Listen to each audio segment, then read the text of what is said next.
6 نوفمبر من سنة 75 900 وألف، ملحمة وطنية خالدة أبطالها 350 ألف مواطن لبوا نداء ملك، نداء وطن، من أجل استكمال الاستقلال وتحقيق الوحدة الترابية.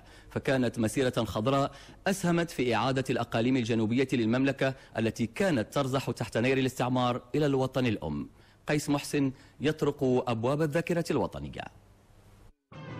يحل 6 من نوفمبر لتستحضر معه الذكرى ويتجدد الاعتزاز والافتخار بمسيرة خضراء مظفرة جسدت مرحلة وضاء في مسار استكمال الاستقلال الوطني وتحقيق الوحدة الترابية.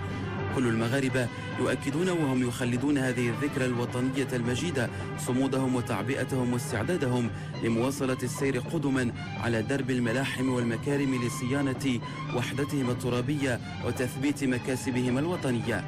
حدث أظهر للعالم بأسره مدى التلاحم الذي جسدته عبقرية الملك الموحد جلالة المغفور له الحسن الثاني طيب الله ثراه، وتجند شعب أبي ناضل من أجل استكمال وحدته الترابية.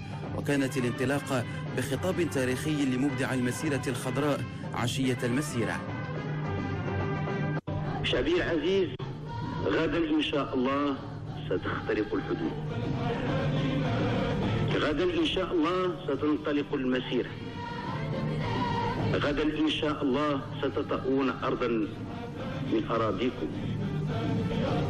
وستلمسون رملا من رمالكم وستقبلون أرضا من وطنكم العزيز.